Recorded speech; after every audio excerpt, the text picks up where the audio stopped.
తోంతన నటరాజుకి నట భంగిమవో ధీంతన తోంతన శంకరునికి సంకీర్తనవో ఈశ్వరుడే అనునిత్యం తనలో తలచుకునే ఓంకారమువో శివ హృదయం కరిగించే ఆ పంచాక్షరివో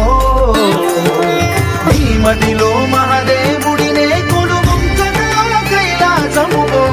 అతని పాదము చందన